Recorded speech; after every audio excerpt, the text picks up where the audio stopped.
আমরা এই পৃথিবীর বাসিন্দা ছিলাম, আমরা রুহের জগতে ছিলাম। কোথায় ছিলাম? আল্লাহ রাব্বুল আলামিন প্রথম সত্তা, তার আগে কেউ ছিল? তার আগে কেউ ছিল না। তিনি সর্বশেষ সত্তা, তারপরে কেউ থাকবে? থাকবে না। মাঝখানে আল্লাহ রাব্বুল আলামিন আরশ সৃষ্টি করেছেন, কলম সৃষ্টি করেছেন, তাকদীর লিখেছেন। 6 দিনে আল্লাহ পাক এই মহাবিশ্ব সৃষ্টি করেছেন এবং মহাবিশ্ব সৃষ্টি করার পর দীর্ঘদিন পর্যন্ত এখানে মানুষের কোনো অস্তিত্ব ছিল না। মানুষ নামের কোনো প্রাণী এই মহাবিশ্বে ছিল না। যদিও এখন মানুষের কার্যকলাপ দেখলে মনে হয় মানুষের জন্যই এই মহাবিশ্ব, তাই না? কিন্তু একটা সময় ছিল, হাল আতা আলাল ইনসানি হিনুম মিনাদ দাহর লাম ইয়াকুন শাইআম মাযকুরা। মানুষের উপর এমন একটা সময় চলে গেছে যখন মানুষ কোনো আলোচ্য বিষয় ছিল না, আলোচনার কোনো সাবজেক্টই ছিল না মানুষ। এরপর আল্লাহ পাক চিন্তা করলেন পৃথিবীতে তার খলিফা পাঠাবেন। আল্লাহ পাকের অসীম জ্ঞানে এগুলো আগে থেকেই ছিল, কিন্তু কালের বিবর্তনে একটা সময় পরে এই পৃথিবীতে মানুষ এসেছে। তার আগে আমাদের পিতা আদম আলাইহিস সালাম এবং মা হাওয়া আলাইহাস সালাম তারা কোথায় ছিলেন? জান্নাতে ছিলেন। আল্লাহ পাক সৃষ্টি করেছেন, সমস্ত জ্ঞান শিক্ষা দিয়েছেন, ফেরেশতাদেরকে দিয়ে সিজদা করিয়েছেন। সমস্ত ফেরেশতা সিজদা করেছে, একজন করে নাই। আর যে করেনি সে ফেরেশতা ছিল না, সে ছিল জিন জাতি। কি ছিল? জিন জাতি। তার নাম ইবলিস। আবা ওয়াস্তাকবারা, সে অহংকার করেছে, উদ্ধত হয়েছে। আল্লাহ পাক তাকে অভিশপ্ত করেছেন, চিরস্থায়ী জাহান্নামী ঘোষণা করেছে। সে চ্যালেঞ্জ করেছে যে কোনো উপায়েই সে মানুষকে জাহান্নামে নিয়ে যাবেই। দীর্ঘদিন জান্নাতে থাকার পর এই ইবলিসের প্ররোচনায় আমাদের পিতা মাতা সেই নিষিদ্ধ গাছের কাছে চলে গেলেন, যেই গাছের কাছে যেতে তাদেরকে নিষেধ করা হয়েছিল। এরপর এর ফলশ্রুতিতে আল্লাহ রাব্বুল আলামিন আমাদেরকে পৃথিবীতে পাঠিয়ে দিলেন। আমরা কিন্তু পৃথিবীর বাসিন্দা ছিলাম না। তারও আগে আমরা ছিলাম রুহের জগতের, আলামে আরওয়াহ বলা হয়। ওই রুহের জগতে আল্লাহ পাক সমস্ত রুহগুলোকে একত্রিত করে একটা ওয়াদা নিয়েছিলেন। আলাস্তু বিরব্বিকুম, আল্লাহ বলেছিলেন আমি কি তোমাদের রব নই? আমরা বলেছিলাম বেলা, হ্যাঁ আপনি অবশ্যই আমাদের রব। পৃথিবীতে এই কথাটা মনে করিয়ে দেওয়ার জন্যই আল্লাহ পাক যুগে যুগে নবী পাঠান, রসুল পাঠান, আসমানি কিতাব পাঠান। যখন আদম এবং হাওয়া আলাইহিস সালামকে এই পৃথিবীতে পাঠিয়ে দেওয়া হলো, অসীম সময় দেয়া হয় নাই, একটা লিমিটেড হায়াত দেয়া হয়েছে। এবং এই হায়াতের মধ্যেই আল্লাহ পাক তার পক্ষ থেকে হেদায়েত পাঠান, আসমানি কিতাব পাঠান, নবী রসুল পাঠান। এর মধ্যে যারা আল্লাহ রাব্বুল আলামিনকে মেনে নিবে, তার নবীর আনুগত্য করবে, তার আসমানি কিতাব মেনে নিবে, ওই মাফিক জীবন যাপন করবে, আল্লাহ পাক ইনশাআল্লাহ মৃত্যুর পর তাদেরকে আবারও জান্নাতে নিয়ে যাবেন। আর এই সময়টুকুর মধ্যে যারা আল্লাহর অবাধ্য হবে, তার রাসূলের অবাধ্য হবে, আল্লাহর দেওয়া শরীয়ত মেনে চলবে না, আল্লাহ পাক তাদেরকে ওই ইবলিসের সাথে চিরস্থায়ী জাহান্নামে রাখবেন। বলেন নাউযুবিল্লাহ। এটাই পৃথিবীর দর্শন। আল্লাহ থেকে এসেছি, আল্লাহ ফিরে যেতে হবে। মানুষের জন্য দুটো গন্তব্য, হয় জান্নাত অথবা জাহান্নাম, এর বাইরে কোনো গন্তব্য নাই। আর এই গন্তব্য পাওয়ার জন্য একটা পরীক্ষার ক্ষেত্র আল্লাহ পাক দিয়েছেন, এই দুনিয়ার জীবন।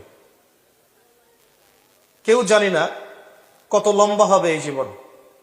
কারো 30, কারো 40, কারো 50, কারো 60, কারো 100। 100-র বেশি খুব কম মানুষই বাঁচবে এই উম্মতের মধ্যে। সহজ সরল কথা হচ্ছে এই সময়টুকুর মধ্যে আমরা যদি আল্লাহর দেয়া প্রতিটা বিধিবিধান মেনে চলতে পারি,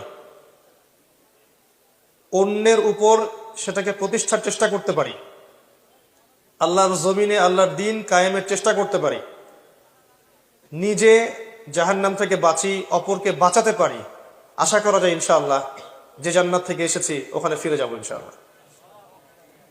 আর সহজ সরল কথা হচ্ছে এই লিমিটেড সময়ের মধ্যে আমরা যদি আল্লাহকে ভুলে যাই, তার রাসূলকে ভুলে যাই, তার শরীয়তকে ভুলে যাই, তার হুকুম আহকামকে ভুলে যাই, তার দ্বীনের ফিকির ছেড়ে দেই, শয়তানের দাসত্ব করি, দুনিয়ার মোহে লিপ্ত থাকি, দুনিয়ার জীবনকে বেশি প্রাধান্য দেই, দিনকে কম প্রাধান্য দেই, আল্লাহর সাথে শিরিক করি, বেদাত করি, হারাম খাই, জেনা করি, সুদ খাই, ঘুষ খাই, দুর্নীতি করি, ব্যভিচার করি, যাবতীয় পাপাচারে লিপ্ত হই, কোনো সন্দেহ নাই আমাদের ঠিকানা হবে চিরস্থায়ী জাহান্নাম। এটাই সব কথার মূল কথা। কোরআন এবং সুন্নাহ ঘাটলে এই সহজ সরল দর্শন পাওয়া যায়। আল্লাহ পাকের দর্শন খুব সরল,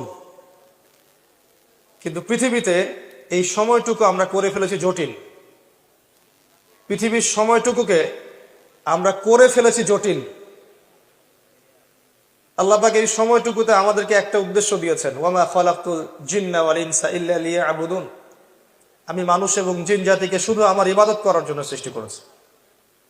আল্লাহ চেয়েছেন আমাদের কাছে আমরা তার সাথে শিরিক না করি, তার তাওহীদের উপর থাকি। আল্লাহ চেয়েছেন আমরা যেন 5 ওয়াক্ত নামাজ পড়ি। আল্লাহ চেয়েছেন যাকাত ফরজ হয়ে গেলে যাকাতটা প্রদান করি। আল্লাহ চেয়েছেন আমাদের পরিবারটাকে ইসলামী পরিবার রূপে গড়ার চেষ্টা করি। চেষ্টার পর যদি না গড়া সম্ভব হয়, সেই পরিবার ছেড়ে দিয়ে একা থাকতে হবে। কথা বোঝা যাচ্ছে? চেষ্টা করতে করতে করতে করতে আপনি যদি ব্যর্থতার অতল তলে চলে যান, নূহ আলাইহিস সালামের মতো, তখন বলতে হবে রব্বি আন্নী মাগলুবুন ফান্তাসির, আল্লাহ আমি পরাজিত, আমাকে সাহায্য করো। তখন আসহাবুল কাহফের মতো একা থাকতে হবে। আল্লাহ চেয়েছেন এটা। আল্লাহ চেয়েছেন আমরা এই দুনিয়ার জীবনে হালাল খাই, হারামে না যাই। আল্লাহ চেয়েছেন আমরা সুন্নত অনুযায়ী জীবনযাপন করি, সর্বশেষ নবী মুহাম্মদ সাল্লাল্লাহু আলাইহি ওয়াসাল্লামকে আদর্শ নেতা হিসেবে গ্রহণ করি। আল্লাহ চেয়েছেন আমরা তার দ্বীনের দাওয়াত মানুষকে দেই, তা'মুরুনা বিল মা'রুফ ওয়া তানহাউনা আনিল মুনকার, তোমরা শ্রেষ্ঠ জাতি, কুনতুম খায়রা উম্মাহ উখরিজাত লিন-নাস, তোমাদেরকে মানব জাতির কল্যাণের জন্য বের করা হয়েছে।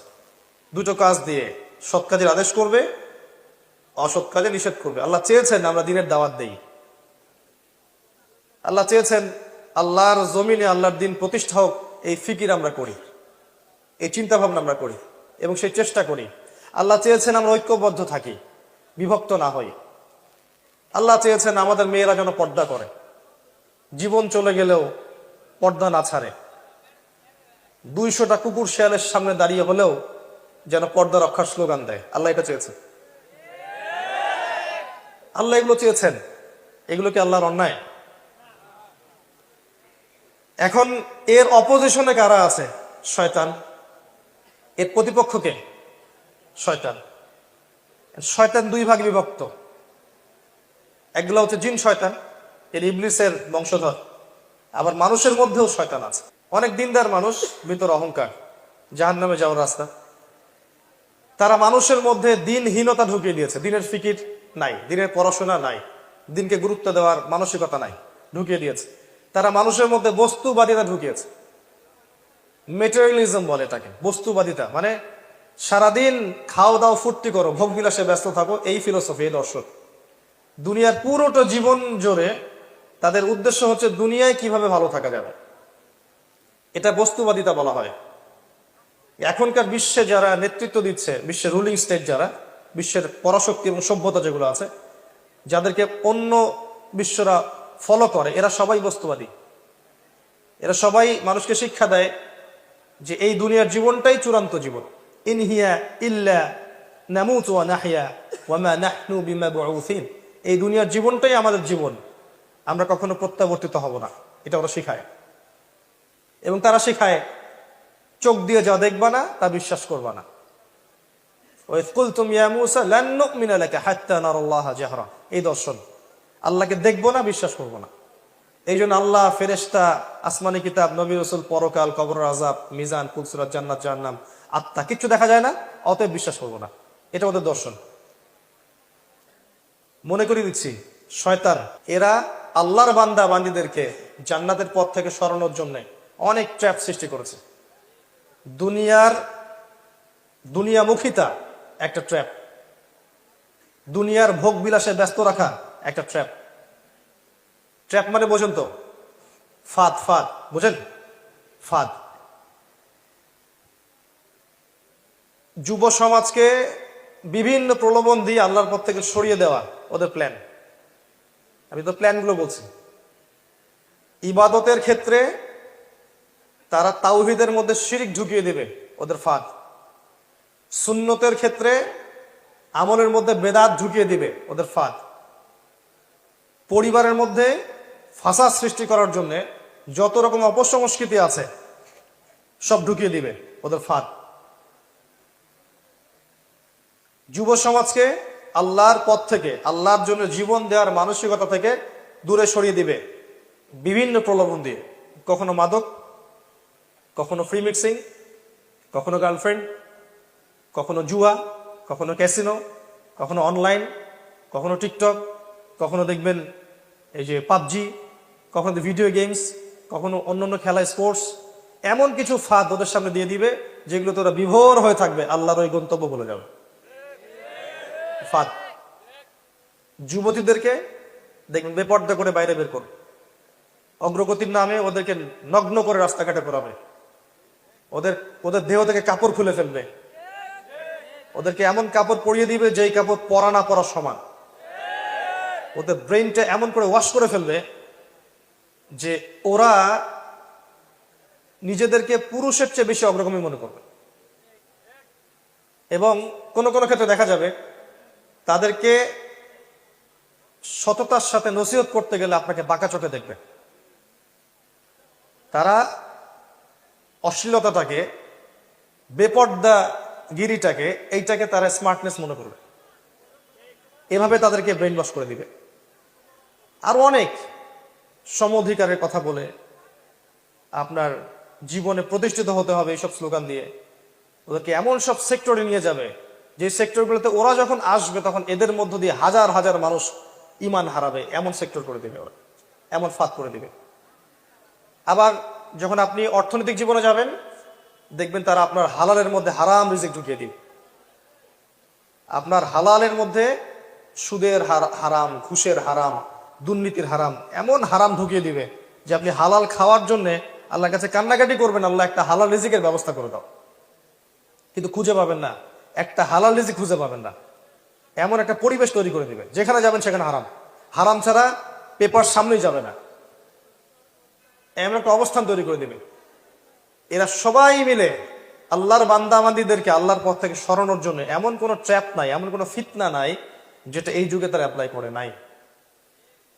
এর পরেও যারা দেখবেন কিছুটা দিনদার, এদের মাঝখানে তারা এদের ভিতরে ঢুকে অভ্যন্তরীণ ক্রন্দন লাগিয়ে দিবে। তখন মুসলিমের শত্রু হয়ে যাচ্ছে, এমন কাজ করবে। বাইরে থেকে এমন করে কলকাঠি নাড়বে, এমন ভাবে আমাদের সময়গুলোকে খেয়ে ফেলবে, আমাদের মেধাগুলোকে খেয়ে ফেলবে, আমাদের যুব সমাজকে খেয়ে ফেলবে। আগামী প্রজন্মকে এমন একটা প্রজন্মে রূপান্তরিত করতে যাচ্ছে যারা, মানে তারা হবে একটা বুদ্ধি প্রতিবন্ধী প্রজন্ম, বুদ্ধি প্রতিবন্ধীর মতো। দেখেন না টিকটক প্রতিবন্ধী, মানসিক প্রতিবন্ধী না হলে কেউ কাজ করতে পারে? বিগত 10 বছরে দেখেন এই জেনারেশন তৈরি হয়েছে। আরো 10 বছর যাইতে দেন, এমন বাচ্চা কাচ্চাগুলো জন্ম নিবে আমাদের, আল্লাহ জানে এরা যে কি করবে।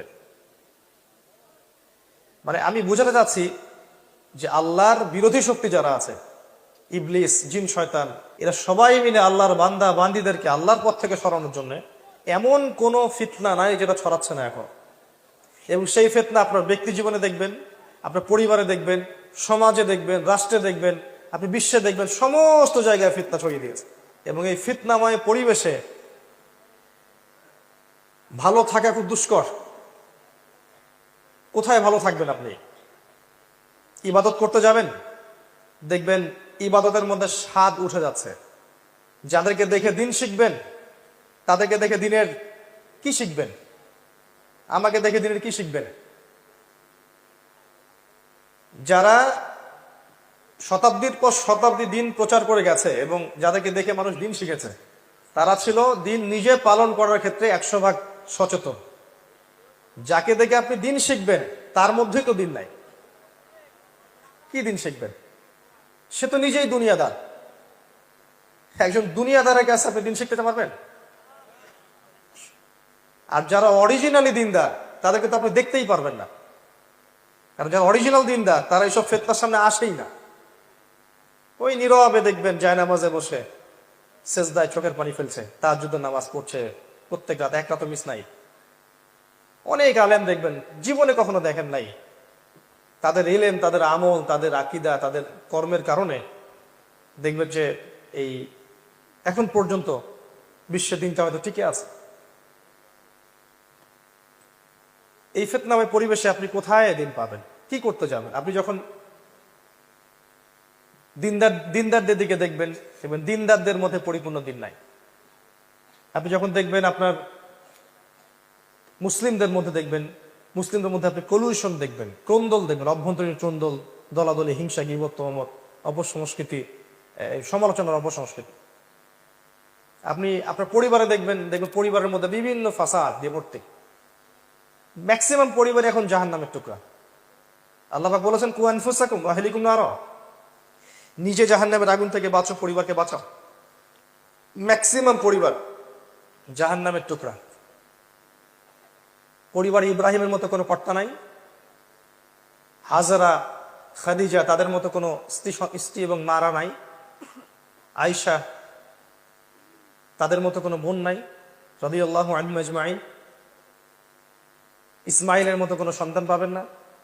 পরিবারগুলোকে দেখবেন জাহান্নামের টুকরা। উল্টা দেখবেন পরিবারের মধ্যে দুনিয়ার ফাসাদ, শিরক দেখবেন, বেরাত দেখবেন, হারামখোর দেখবেন, অপসংস্কৃতি দেখবেন, বেহায়াপনা দেখবেন, দুনিয়ার নেশায় মত্ত হওয়া দেখবেন। ম্যাক্সিমাম পরিবার এখন জাহান্নামের টুকরা। আপনি ধর্ম দেখবেন, পরিবার দেখবেন, সমাজে দেখবেন সামাজিক কাঠামোই ভেঙে গেছে। সামাজিক নারী পুরুষের ব্যালেন্স একটা কাঠামোটা ভেঙে গেছে, আসন পরিবর্তন হয়ে গেছে। সমাজের পারস্পরিক হৃদ্যতা, ভালোবাসা, সম্মানবোধ, একে অপরের মতামতকে শ্রদ্ধা করা, প্রতিবেশীর খোঁজ নেওয়া পর্যন্ত বন্ধ হয়ে গেছে। আত্মীয়তার সম্পর্কগুলো দেখবেন নষ্ট হয়ে গেছে। সামাজিক কাঠামো নাই আগের মতো। আমরা সামাজিক জীব বলি না, এটা সেই সমাজ না যেই সামাজিক জীব আমরা। উমর রাদিয়াল্লাহু আনহুর যুগের সমাজটাকে দেখবেন, আমরা ওই সামাজিক জীব ছিলাম, এই সামাজিক জীব নই আমরা। এমন একটা অবস্থা দেখবেন আপনি নগ্নতাকে প্রগতি মনে করা হচ্ছে। তাহলে পশুর চেয়ে কোন জায়গায় আমরা উত্তম হলাম, আর কিভাবে আমরা সামাজিক জীব হলাম? কিছু মানুষ পর্দা করবে, পর্দা করা তার মৌলিক অধিকার না? আমি আমার গঠনটাকে আবৃত করে রাখবো, আমি কি পোশাক পরে আবৃত করব, এটা তো আমার ব্যক্তি স্বাধীনতা। আমার ব্যক্তি স্বাধীনতা, আমি কোন পোশাক পরে আমার গেটআপটাকে আবৃত করব। এবং আবৃত করার ব্যাপারটা হতে হবে শালীন, যাতে হিজাব বা পর্দা বজায় থাকে, রুচিকর হয়, মানুষের চোখে দৃষ্টিকটু না হয়। আবৃত করার অর্থ তো এই নয় যে গেঞ্জি আর জিন্স পরে আমাকে আবৃত করতে হবে। এটা কি আবৃত করা হলো? যখন আপনি গেঞ্জি জিন্স পরছেন তখন কি আবৃত হলো? আমি মেয়েদের কথা বলছি। তো তারা যখন পূর্ণ হিজাব করছে, এটা ওর ব্যক্তি স্বাধীনতা, ওর ইচ্ছা। এটা আমি যদি আমার দেহের অঙ্গ প্রত্যঙ্গ কাউকে দেখাতে না চাই, তাহলে আপনি কি আমাকে ফোর্স করবেন না নগ্ন হয়ে দেখাও? এখন যারা আবৃত করতে চাচ্ছে তাদের দিকে পুরো বিশ্ব বাঁকা চোখে দেখছে, আর যারা নিজেদের দেহের অঙ্গ প্রত্যঙ্গ সবার সামনে খুলে দিচ্ছে, এরা নাকি অগ্রগতি প্রগতির ধারক বাহক।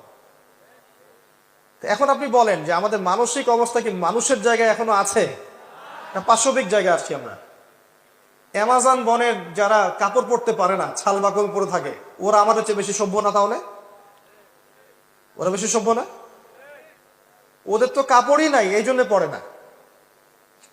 আর আমাদের কাপড় আছে। কাপড় না পরাটা কি উন্নত সভ্যতার চিহ্ন, নিদর্শন? ধর্মের বিষয়টাতে পরে আসেন। একটা রুচিকর পোশাকের কথা বলছি, রুচিকর পোশাক। একটা রুচিশীল নারী অলওয়েজ কি করবে? তার পুরো দেহ আবৃত করবে না? যার মাথায় পশুত্ব ঢুকেছে হয়তো করবে না। এখানে একটা সমাজের মধ্যে কি পোশাকে নারীরা চললে সমাজের বিশৃঙ্খলা হবে না, এটা সবচেয়ে ভালো জানেন সমাজের স্রষ্টা। সমাজের স্রষ্টা আল্লাহ রাব্বুল আলামিন। সমাজের ইলাহ কে? আল্লাহ। আল্লাহই ভালো জানেন কি করলে সমাজ ঠিক থাকবে, সমাজ ব্যালেন্স থাকবে, সমাজের মধ্যে ফাসাদ সৃষ্টি হবে না। আল্লাহ ভালো জানেন কোন পোশাক পরে মেয়েরা বাইরে বের হলে সমাজে বিশৃঙ্খলা সৃষ্টি হবে না। এই জন্য আল্লাহ পাক পর্দা ফরজ করেছেন। আল্লাহ অন্যায় করেছেন? নাউজুবিল্লাহ। এটা আল্লাহ পাক সবাইকে মানতে বাধ্যও করেন নাই। যে মুসলিম হবে সে মানবে, যে মুসলিম হবে সে মানবে, যে অমুসলিম সে না মানলেও চলবে, মানলেও কোনো দোষ নাই, মানলে তার সেফটি। একজন মুসলিম যদি এখন এটা মানতে চায় আর সারা বিশ্ব যদি এর দিকে বাঁকা চোখে দেখায়, এই বিশ্বটা তাহলে কাদের? আল্লাহর বান্দাদের না শয়তানদের? তাহলে এই বিশ্ব রুল করছে কারা এখন? শয়তান। এখানে আপনার আমার অবস্থান কেমন জানেন? আসহাবুল কাহাফের মতো। আসহাবুল কাহাফ যেমন ছিল, আজকে জুমার রাত না, সূরা কাহাফ তেলাওয়াত করবেন এবং অর্থটা পড়বেন, দেখবেন আসহাবুল কাহাফের যে অবস্থা ছিল সমাজের মধ্যে, তারা ঈমান নিয়ে চলতো, সমাজের মানুষ মনে করতো এরা অসামাজিক জীব। এক পর্যায়ে বেচারারা সমাজ থেকে চলে যেতে বাধ্য হয়েছে। আমাদের অবস্থা এখন এই জায়গায় চলে আসছেন। কিন্তু আল্লাহ পাক বলেছেন ওয়াল্লাহু ইউতিম্মু নূরাহ, আল্লাহ পাক তার নূরকে প্রজ্বলিত করবেন, ওয়ালাউ কারিহাল কাফিরুন, যদিও কাফেররা এটা পছন্দ করবে না। হে আমার প্রিয় মুসলিম ভাইরা, প্রত্যেকটা ঘটনার পিছনে আমাদের জন্য নিদর্শন আছে। আল্লাহর বান্দা বান্দীদেরকে আল্লাহর দিন থেকে সরানোর জন্য শয়তানি শক্তির অপতৎপরতার শেষ নাই। আপনাকে আমাকে প্রথমে যে কাজটা করতে হবে, তাদের প্রতিটা অপতৎপরতার শেকড় খুঁজে বের করতে হবে, চিহ্নিত করতে হবে, তারপরে আপনাকে সলিউশনে আসতে হবে। তারও আগে আমাদেরকে দুনিয়ার জীবনটাকে গুরুত্বের সাথে গ্রহণ করতে হবে। এই জীবন আমার একটা মাত্র উদ্দেশ্যে আল্লাহ পাক দিয়েছেন, যেন আমি জান্নাতে যেতে পারি। জান্নাতে যাওয়ার পথে যেই আমার বাধা হবে তাকে আমাকে অ্যাভয়েড করতে হবে, সে যেই হোক না কেন।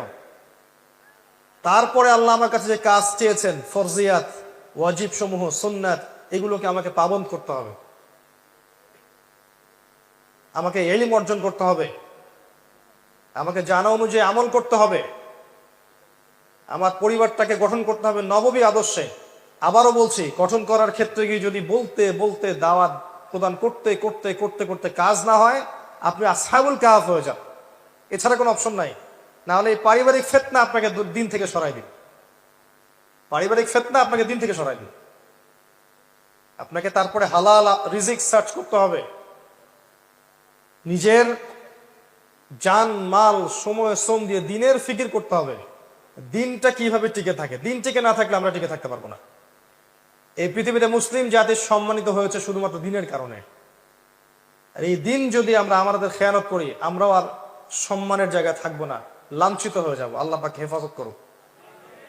আমাদের মা বোনদের প্রতি খাস নজর রাখতে হবে, তাদের দিকে আমাদের খাস নজর রাখতে হবে, তাদেরকে শিক্ষিত করতে হবে, তাদের নিরাপদ পরিবেশের ব্যবস্থা করতে হবে, তাদের মাঝে দিনের হালাকা বাড়াতে হবে। কোনো অপশক্তি যেন ওদেরকে আল্লাহর পথ থেকে সরিয়ে নিয়ে শয়তানের দাসত্ব করাতে না পারে, খেয়াল রাখতে হবে। তাদের আব্রু যেন রক্ষা করার প্রয়াস তারা পায়, এই সুযোগ আমাদেরকে করে দিতে হবে। আমাদের ছেলেমেয়েরা যারা বড় হচ্ছে, আপনার ছেলে আমার মেয়ে, আমার মেয়ে আপনার ছেলে, এদেরকে এমনভাবে মানুষ করতে হবে যেন আগামী 10-20 বছর পরের যে বিশ্বটা আসবে, ওই বিশ্বটাকে যেন ওরা চ্যালেঞ্জ করতে পারে। গরু ছাগল মানুষ করার কোনো দরকার নাই, গবাদি পশু বড় করার কোনো দরকার নাই। এসব বাচ্চা কাচ্চা থাকার চেয়ে না থাকা ভালো। প্রত্যেকটা ঘরে ঘরে একটা করে ইসমাইল তৈরি করেন, প্রত্যেকটা ঘরে ঘরে একটা করে ইসমাইল তৈরি করেন, একটা করে খালিদ তৈরি করেন, একটা করে ওমর তৈরি করেন। বাচ্চা একটা নেন, একটাকে ওমর বানান, প্রয়োজনে একটা নেন, একটাকে ওমর বানান। একটা মেয়ে হলে ওই মেয়েটাকে আপনি খাদিজা বানান রাদিয়াল্লাহু আনহা, মারিয়াম বানান আলাইহিস সালাম, খাওলা বানান, সুমাইয়া বানান, একটা বানান। সুসন্তান একটা যথেষ্ট। 10-12টা গবাদি পশু পোষার পিছনে কোনো লাভ নাই। আপনি ফিউচার প্ল্যান করেন, আগামী 10-20-30 বছর পর কি করতে যাচ্ছেন, এই সময়টুকুতে আপনি কি চাচ্ছেন, আপনার জীবন নিয়ে আপনার পরিকল্পনা কি। স্পেশালি যুব সমাজকে বলবো, যে ইয়াং জেনারেশনকে বলবো, যে আপনাদের তারুণ্যটাকে আল্লাহর পথে কাজে লাগান। আরশের ছায়ায় যদি ছায়া পেতে চান, আপনাকে আপনার যৌবনটাকে আল্লাহর পথে ঢালতেই হবে। এই ঢালার মানে এই নয় যে আপনাকে এখনই একদম রণাঙ্গনে বের হয়ে যেতে হবে, বিষয়টা এমন নয়। বিষয়টা হচ্ছে আপনাকে শুরু থেকে কাজ করতে হবে, পড়াশোনা থেকে শুরু করতে হবে। পড়াশোনা, আমল, আকীদা, মানহাজ শক্ত করা, তারবিয়াত, প্রশিক্ষণ, আপনার কি বলবো, হালাল রিজিক, আদর্শ পরিবার, জানা অনুযায়ী আমল, দিনের ফিকির করা, দিন নিয়ে কোনো প্রজেক্ট করা, আপনাকে আগাতে হবে দিন নিয়ে। পুরো যৌবনকালটাকে আপনার আল্লাহর পথে দিয়ে দেওয়া। এবং যৌবনের অনেকটা সময় আমরা অপচয় করে ফেলেছি অলরেডি, অনেকটা সময় চলে গেছে। যদি যৌবন হয় 20 বছর, আপনি দেখবেন 10 বছর এইসব ভাবতে ভাবতেই চলে গেছে, জীবন বুঝতে বুঝতে চলে গেছে। দিনী বোনদেরকে সুযোগ করে দেন, মা বোনদেরকে সুযোগ করে দেন, তারা দিনের জন্য অনেক কিছু করতে পারবে। শুধু সুযোগের অপেক্ষা, ওদেরকে আমরা সুযোগ করে দিতে পারছি না। আমাদের স্ত্রীদেরকে, আমাদের মাদেরকে, বোনদেরকে, আমাদের মেয়েদেরকে আমরা সুযোগ করে দিতে পারছি না। ওদেরকে সুযোগ দেন, দিনের জন্য করার মানসিকতা তৈরি করে দেন, তারা আমার চেয়ে আপনার চেয়ে বেশি খেদমত করতে পারবে ইনশাআল্লাহ। ওরাই জন্ম দিবে ইসমাইল ইনশাআল্লাহ আযজা ওয়া জাল। নারী জাতির চেয়ে বড় ফিতনা যেমন পুরুষদের জন্য রাখা হয়নি, ঠিক একইভাবে নারীরাই পারবে এমন প্রজন্ম উপহার দিতে, যে প্রজন্মের সন্তানরা আল্লাহর পথে ইনশাআল্লাহ মুজাহাদা করবে, আল্লাহর দিনকে বিজয় লাভ করবে। সব মিলিয়ে এগুলো সার কথা। দীর্ঘ সময় ঘন্টা পর ঘন্টা গাল গল্প করে আসলে লাভ নেই। মূল কথাগুলো বুঝতে হবে। মূল কথা হচ্ছে এই যে আমরা মুসলিম জাতি আল্লাহর দাসত্ব করব, আল্লাহ ছাড়া কাউকে ভয় করব না।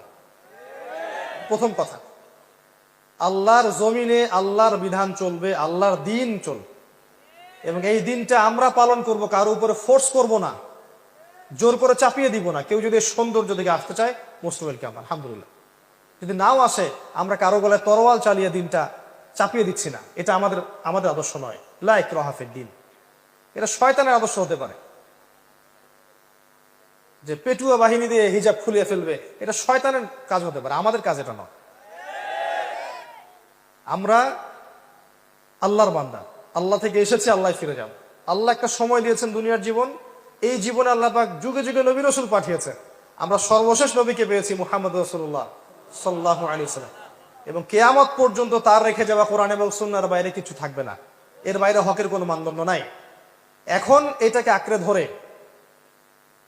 আল্লাহর দিনটা নিজে পালন করা, নিজের পরিবারের মধ্যে সাধ্যমতো চেষ্টা করা, প্রতিষ্ঠা করার। যদি না হয়, বারবার বলছি, একা থাকবেন, পরবর্তী প্রজন্মকে মানুষ করা, এগুলোকে আঁকড়ে ধরে একটু হালাল খাওয়া, দুনিয়ার বিষয়গুলোকে কমিয়ে এনে দিনের প্রচার প্রসার প্রতিষ্ঠার যে আত্মনিয়োগ করা, এবং উম্মার সমস্যাগুলোকে ফাইন্ড আউট করা, সলিউশনের চেষ্টা করা, যার যার জায়গা থেকে চেষ্টা করা। আল্লাহ পাক কোরআনে বলেছেন, ইন তানসুরুল্লাহ ইয়ানসুরকুম, তিনি তখনই তোমাদেরকে সাহায্য করবেন যখন তোমরা আল্লাহর দিনকে সাহায্য করবে। এমনি এমনি সাহায্য আসবে না। ইন্নাল্লাহা লা ইউগাইয়িরু মা বিকওমিন হাত্তা ইউগাইয়িরু মা বিআনফুসিহিম। আল্লাহ পাক কোনো কওমের অবস্থা ততক্ষণ পরিবর্তন করেন না যতক্ষণ না ওই কওম তার অবস্থা পরিবর্তন চেষ্টা করে। আর আমরা মুসলিমরা উগ্র নই, আমরা সন্ত্রাসী নই। আমরা সন্ত্রাসী নই। আমাদের যে নম্র, ভদ্র, বিনয়ী মানুষ পৃথিবীতে পাওয়া যাবে। ইসলাম সাম্য আর মানবতার ধর্ম। এখানে সমস্ত বিষয়ের সমাধান আপনি পাবেন ইনশাআল্লাহ আযজা ওয়া জাল। আল্লাহ থেকে এসেছি, আল্লাহ ফিরে যাব। মাঝখানের সময়টুকুতে আমাদেরকে আল্লাহর দাসত্ব করতে হবে। দাসত্ব করার মানদণ্ড কোরআন এবং সুন্নাহ, এবং রোল মডেল ওই যে মুহাম্মদ সাল্লাল্লাহু আলাইহি ওয়াসাল্লাম। ফলো করেন, নিজে পালন করেন, পরিবার এস্টাবলিশ করার চেষ্টা করেন। আপনি আপনার সাধ্যমতো সমাজে দাওয়াতি কাজ করেন। উগ্র হবেন না এবং শৈথিল্যতাবাদীও হবেন না, দুটোই হওয়া যাবে না। একদম গা ছাড়া দিয়ে শৈথিল্যতাবাদী হয়ে যাবেন এমনটাও হবে না, উগ্রতাও হবে, মধ্যমপন্থী থাকেন। দিনের বেসিক বিষয়গুলো পালন করেন, অন্যকে পালন করতে উদ্বুদ্ধ করেন। নিজের জান, মাল, ইজ্জত, সময়, শ্রম যা আছে এটাকে দিয়ে আল্লাহর পথে একটু চেষ্টা করেন। বিশেষ করে আমাদের যুব সমাজ, আমাদের মা বোনরা এবং আমাদের পরবর্তী প্রজন্ম যারা আসছে, এই 3টা জেনারেশনের দিকে বেশি ফোকাস করেন। তাদেরকে আল্লাহর পথে ফিরিয়ে আনার চেষ্টা করেন, সঠিক দিন বোঝানোর চেষ্টা করেন, এবং আমাদের ওলামায়ে কেরামের জন্য বেশি বেশি দোয়া করেন। কিন্তু ওলামায়ে কেরামের মধ্যে আল্লাহ পাক পরিপূর্ণ দিনটাকে দান করেন, এবং তাদেরকে দীর্ঘ নেক হায়াত দারাজ করেন, বাঁচিয়ে রাখেন, সমাজের খেদমত করার তৌফিক দান করেন। এবং যাবতীয় দৃশ্য অদৃশ্যের বিপদ আপদ থেকে, ফিতনা ফাসাদ থেকে আল্লাহ পাক যেন আমাকে এবং ওলামায়ে কেরাম সবাইকে হেফাজত করেন, যাতে করে তারা দীর্ঘ সময় পর্যন্ত মানুষকে দিনের সঠিক কথাগুলো বলতে পারে। এবং আল্লাহ পাক যেন তাদের মধ্যে ঐক্য আগে দান করেন। যখন তারা ঐক্যবদ্ধ হবে, দেখবেন ইনশাআল্লাহ জনগণ অটোমেটিকলি ঐক্যবদ্ধ হয়েছে। এবং আগামীর যে সময়গুলো আসছে আরো ফিতনাময়, আরো ফাসাদময়, এগুলোতে আরো চ্যালেঞ্জিং হবে জিনিসগুলো। ঈমান ধরে রাখা, নামাজ পড়া, তাওহীদে থাকা, সুন্নত থাকা, পর্দা ধরে রাখা আরো বেশি কষ্টকর হবে। একটা এক্সাম্পল দিয়ে শেষ করছি। অবস্থা এমন এবং অবস্থা হতে পারে এমন, আপনাদের সাগরের পারে চোরাবালি আছে। মনে করেন একটা দেহ চোরাবালিতে পড়ে গেছে। এখন প্রথমে তার টাকনু পর্যন্ত ডুবে গেছে। এখন সে নড়াচড়া করছে এখান থেকে বের হওয়ার জন্য। আশপাশে অনেক মানুষ, এই মানুষগুলো বলছে নড়াচড়া করো না, নড়াচড়া করো না, যদি নড়াচড়া করো তাহলে আরো ডুবে যাবে। কথা বুঝতে পারছেন? সে নড়াচড়া করা বন্ধ করে দিল এবং আশপাশের মানুষ তার হাত ধরে তাকে টেনে তুললো না, বরং আশপাশের মানুষ তাকিয়ে তাকিয়ে একটা তামাশা দেখলো এবং তাকে বললো নড়াচড়া করো না। সে নড়াচড়া করলো। কিছুক্ষণ পরে আস্তে আস্তে আস্তে আস্তে তার হাঁটু পর্যন্ত ডুবে গেল। অটোমেটিকলি নড়াচড়া না করলেও তো ডুবে না, ডুবে গেল হাঁটু পর্যন্ত। এবার সে ছটফট করছে, আরো বেশি বের হতে হবে আমাকে। আশপাশে সব মানুষ বলছে নড়াচড়া করো না, ডোন্ট মুভ, নড়াচড়া করো না, নড়াচড়া করলেই আরো ডুবে যাবে। আশপাশে সব মানুষ তাকে টেনে তোলার চেষ্টা করলো না। এরপরে তার কোমর ডুবলো, এরপর তার বুকটা ডুবলো, এরপর তার গলা পর্যন্ত ডুবলো। এখন তার মাথাটুকু বাকি আছে। এই মাথাটুকু আপ্রাণ চেষ্টা করছে কিভাবে এখান থেকে বের হওয়া যায়, যান বাঁচানো যায় কিভাবে। এখনো আশপাশে সব মানুষ দাঁড়িয়ে বলছে নড়াচড়া করো না, নড়াচড়া করলে যতটুকু বেঁচে আছো এতটুকু থাকতে পারবা। এই অবস্থায় যদি সে আরেকটু কাল বিলম্ব করে, আজ হোক আর কাল হোক, তার ওই মাথাটুকুও ডুবে যাবে ইনশাআল্লাহ। এই হচ্ছে বর্তমান পরিস্থিতিতে মুসলিমদের অবস্থা। কে ওই দেহটাকে টেনে বের করবে? কাদের এই হিম্মত আছে? কারা সেই মানুষ যারা এই প্রায় ডুবে যাওয়া দেহটাকে টেনে তুলবে এই বিশ্বের মধ্যে? এর চেয়ে ভালো কোনো এক্সাম্পল আমার কাছে জানা নাই। এই যে এক্সাম্পলটা দিয়েছি আমি আপনাদের সাগর পাড়ে গিয়ে শিখেছি। আমার কাছে নিজেকে মনে হচ্ছিল এমন যে আমার অবস্থা হয়তো এমন। একটাই আওয়াজ, নড়াচড়া করো না। নড়াচড়া করলে যতটুকু বাকি আছে এইটুকু ডুবে যাবে। এইটুক আজ না হোক কাল ডুবেই যাবে। যদি শুরুর থেকে নড়াচড়া করত এবং শুরুর থেকে সবাই যদি তাকে হেল্প করত এবং তাকে টেনে তোলার চেষ্টা করত, আজকে ওই উম্মার অবস্থা এমন হতো না। এই করতে করতে করতে করতে আজকে আমাদের এই অবস্থা হয়েছে। আপনারা ফিকির করেন কিভাবে ওই প্রায় ডুবে যাওয়া শরীরটাকে বের করবে। আমার কোনো ক্ষমতা নাই। যতটুকু ছোট্ট ভাঙাচোরা ইলম কালাম আছে এর মধ্যেও আমি 100% কখনো দিতে পারি না। আমি হয়তো 30%, 40% দিতে পারি, বাকি 60-70% দিতে পারি না। এতটুকু শেয়ার করছি, বাকি ফিকির আপনারা করুন কিভাবে আল্লাহর জমিনে, আল্লাহর দিনের, আল্লাহর এই উম্মাহ মুহাম্মদ সাল্লাল্লাহু আলাইহি ওয়াসাল্লাম উম্মাহকে বাঁচাবেন, তাদেরকে উপকার করবেন, কল্যাণ করবেন। ভবিষ্যতে কি হবে এই উম্মার, কিভাবে হাল ধরবেন, এগুলো আপনারা চিন্তা করতে থাকেন।